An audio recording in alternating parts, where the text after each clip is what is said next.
Living Corporate is brought to you by Textio. Today's top talent is everywhere, representing everyone, and our work environment should reflect the level of inclusion to meet that standard. Textio achieves this in building more equitable company cultures through the language we use in our job postings. That culture is formed one hire at a time, making the words we use to reach more diverse candidates all the more important. Our advanced language insights and employer brand content is what drives our mission of inclusion. Through our industry-leading application of artificial intelligence and machine learning, we're able to widen companies' reach in finding and building upon the very diverse talent that empowers a culture of belonging. Every door should be open to every qualified job seeker. Again, that's Textio. You know, it is our duty to fight for our freedom. And I don't understand people who have relinquished their freedom without a fight, without a plan, without some struggle. I don't understand it, and I do. I don't understand it from the depths of my soul, how a person can relinquish their own rights and freedoms to other human beings, other than, fear and it being a trauma response. It's hard for me to understand people doing it willingly. So what I have to do for myself is I have to believe that it's happening unwillingly. And I have to believe that people don't realize how they have relinquished their rights, and they don't realize that we still have a system of slavery in this country. It's just set up differently, whereas Black people are put at the bottom, but there are other slaves as well, right? And so I think that there is a part where white people are going to have to accept their not only complicity in how things are, but more so their complicity in their own relinquishing of their own rights, their own freedoms. And, ultimately they're going to have to decide what they believe in and what they're going to stand for and what's worth fighting. I thought about, being brave and, telling white people to do their research. And I thought about how those could be considered one-time acts or one-time events. And then that's when I thought, you can't give up on this stuff. You can't give up. So, hi, my name is Vonda Page. I'm the Radical Results Mentor for leaders looking to level up and managers making moves. I'm the CEO of Radical Change LLC, a revolutionary change and advice firm for leaders.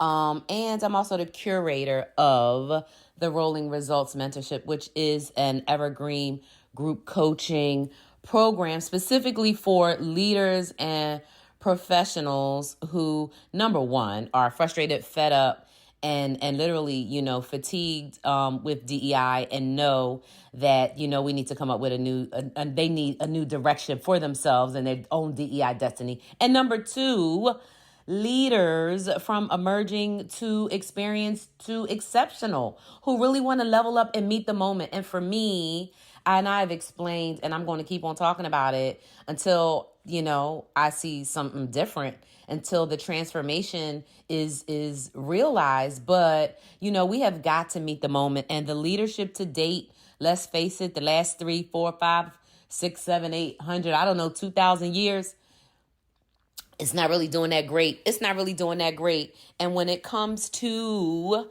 equality, and when it comes to Black people, African diaspora people being considered as human beings, we have a really long way to go. And so the core mission of a radical change is to alleviate anti-Blackness. And I know that is a, millennia old issue. And so I'm going to start with unpacking anti-Blackness and move into unlearning anti-Blackness as a general area, which I am going to lead, because we have got to exit out of this stupor which we are in, that has us just blindly accepting bad treatment. And I'm not just talking about as a Black woman being the recipient of the worst of everything that the society has to offer. I'm talking about in general. And even, if you want to get more specific, as a person, capable of giving birth, right? I have a different set of rights than people who are not capable of giving birth. And so these are things, right, that must be addressed, that must be attacked, that must be fought for, if we are truly going to have, a society that's able to, function where we don't have 95% of the population enslaved. And so, I want to help people kind of get it, but I know that we got so far before we get to that point, because that's out of the realm, right, of most people's understanding. Because most people, I have to admit, frankly, right, most people don't have my background. They don't have my experience. They don't have my education. They don't have, any of what I have, right? Because I'm a unique individual, just like every other person is a unique individual. And just like no one else has the unique qualifications, the unique experiences, right? Nor the unique circumstances of anybody else. And so I say all that to say that I am speaking all the time, right, from my perspective and my experience. And I'm going to let you know as a reminder, right, what that perspective and experience is. So first and foremost, I'm a 53-year-old Black woman, and I was born in 1969 in Philadelphia, Pennsylvania. And I, was extremely, I'm going to say fortunately positioned because of how my learning, how my growing up and my rearing and my experiences impacted my learning and impact who I am now today. If you would have asked me 10 years ago about my childhood, I would have been like, oh my God, it was so terrible. Other than my friends and other certain specific experiences. 20 years ago, I would have been like, whatever. And I would have not really addressed it. I would not have talked about it. I'd have been like, it was what it was. That's what I used to say all the time. I don't remember where that expression first came up, probably some TV show, but I used to say, well, it was what it was, if somebody were to ask me, right? 30 years ago, if somebody were to say, tell me about your childhood or whatever, I'd have been like, it ain't nothing to tell. I'd have been like, CLP is messed up. That's my mother's initials. And I would have just left it at that. 40 years ago, I would have just been 13, right? And I would have been trying to use every escape mechanism. So when I was in the house, I literally was, having out-of-body experiences and just existing there, right, to keep myself safe emotionally. Because I guess from 7 to 12 is when I didn't have safety. By 13, it was just, emotional abuse and psychological abuse, which is a little different, right? For those who have been abused. A lot of times abuse happens in the full circle. Some, a verbal and physical abuse happens together. Emotional, verbal, and physical abuse happens together. The psychological, emotional, physical, verbal abuse happens together. But sometimes once the physical stops, right? Once the physical isn't necessary, they don't need the physical. So after the physical becomes unnecessary, then they just use the emotional or the psychological. Well, for me, the psychological wasn't there because I had already zoned out of those people, and I had already decided in my mind that anybody who would treat me like this is a garbage person, and their opinions and thoughts and whatever they believe and stand for is really irrelevant to me because they're shit people, right? That was literally my thought. So they couldn't really do that. But what they could do is manipulate circumstances and do things to put me in harm and greater risk, and then try to gaslight me about it, which is what happened over and over again. And one of the reasons that I would still get, abused physically and hit later on in life was because I would always speak up for myself. And so I'm not advocating for people to speak up in situations where they could potentially get hit and abused. I'm not advocating that at all. I'm sharing my experience. And so my experience was I refused at a very young age, probably the age of 6 or 7, to be gaslit. And I talked about Mrs. Harris, my first grade teacher, who told me to use my voice. And she said, if you speak with a soft voice, people will conflate that or confuse that or mistake that for being shy. And shy could be mistaken for a lot of things, like weak, like like in a prey sort of a situation. And so you want to be able to project your voice, say what you mean what you say, be honest, have integrity, right? Right. Be honest and have integrity, like ask questions, right? And that was the kind of person I was. And so if you can imagine, right, being a very, very small child, physically small and young child, right, with zero power, and imagine standing up to adults who are 25 and 30 years older than you, and of course 100 pounds bigger than you, and you getting hit around and pushed around and slapped around. And it happens repeatedly, but for whatever reason, right, something inside helped me know that it was for a greater good, that I was standing up for myself. Not what people did to me, but that me standing up for myself meant something. And even though I had no power, I had that power. So I want to invite you to, if you have young kids, or I don't want to say young kids. I don't know if that's a term is offensive. I always tell young people I don't mean it to be. But kid to me is a super endearing term for people under the age of 30. So, for if you have people in your life under the age of 30, especially Black women under the age of 30, young Black girls, tell them to tune into Shaping Young Minds on YouTube. That is my new series that the Shaping Young Minds organization asked me to do. So I'm doing Shaping Young Minds, mentorship matters, right, with the Radical Results Mentor. And so I talked about, standing up for yourself, right, even though it's hard. And even though you're young, and having and using your power. And I want to say that, yeah, that starts early. Yeah, that takes courage. Yeah, it takes conviction. Yeah, it takes commitment. Yeah, it takes some capacity. Yeah, and it damn sure takes competence. It doesn't really take a coalition to stand up for yourself, and it doesn't take culture. It doesn't take those two things. But it definitely takes a conviction in who you are, and it takes a conviction in what you believe, standing up for what you believe is right. And so when I think about Jamila Woods and I think about Black Girl Soldier, right, she's telepathic, call her Black Girl Magic, yeah, but she scares the government because she's deja vu of Tubman, right? They was trying to capture and kill Harriet because she wanted to free the slaves. Why did Harriet want to free enslaved people? Because human beings shouldn't be in cages. They shouldn't be in chains, right? And so I know that most of us are in chains. And I know most of us don't know that we're in chains. But I also know that it is our duty to fight, and it is our duty to win. And we don't have anything to lose but our chains. So why don't we lose our chains, y'all? Like, just let's lose them, right? And so when y'all have had enough, you're going to lose your chains. But the way you're going to lose your chains is that you're not going to give up. And so what I want to get into today is not giving up on your research, not giving up on finding out who you are, not giving up on fighting your hardest, not giving up on getting to where you want to get to that is a better place. Not giving up when the giving up is easy, right? Not giving up when the giving up is how to get along, right? You know how they say go along to get along.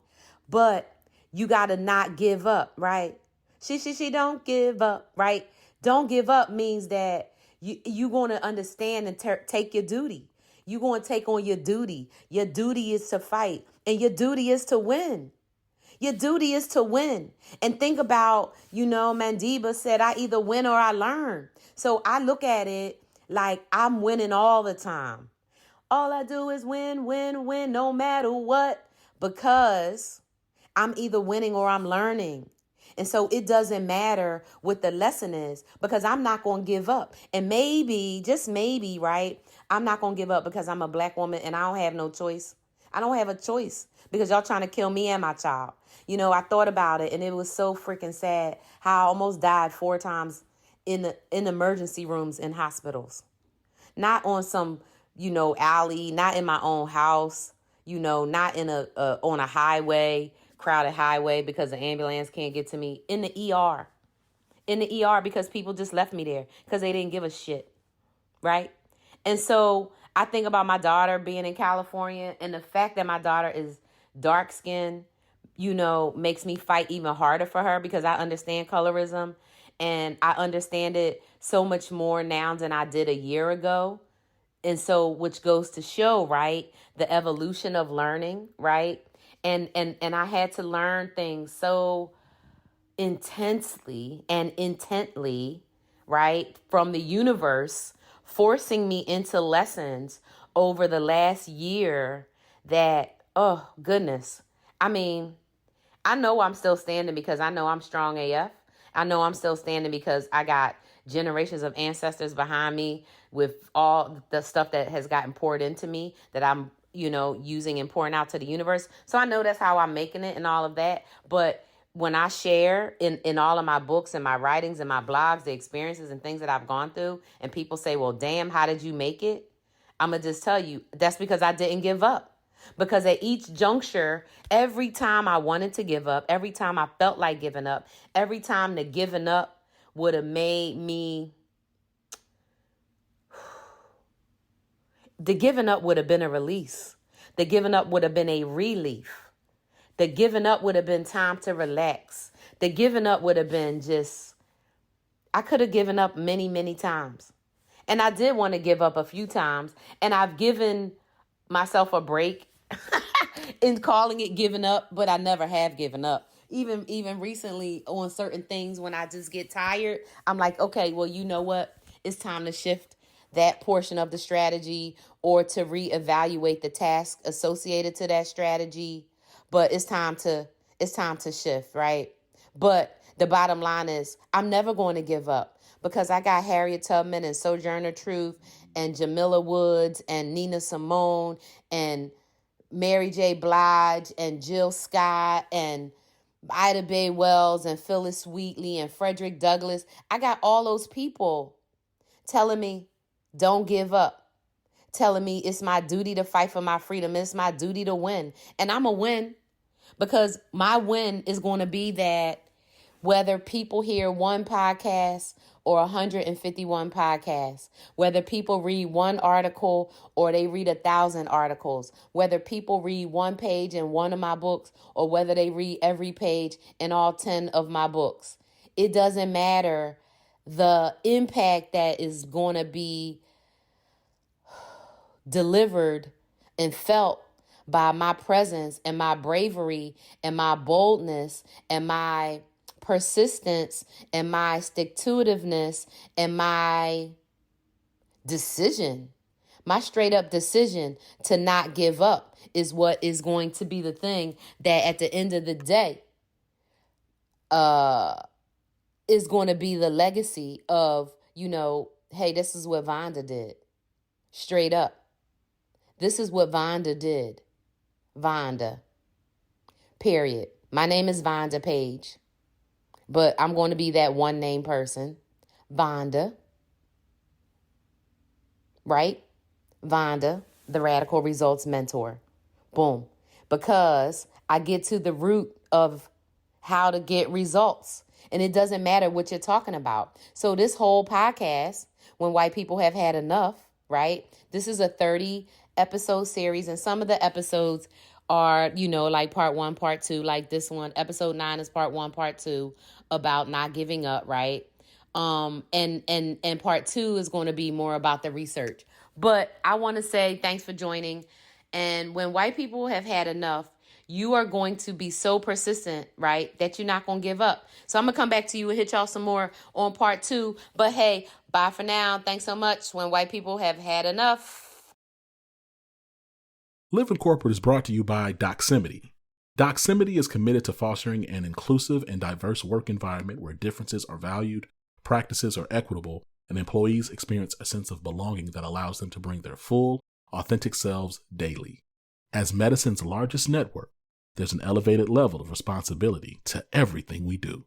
We don't take that responsibility lightly and are committed to working towards a more equitable world inside and beyond our virtual office walls.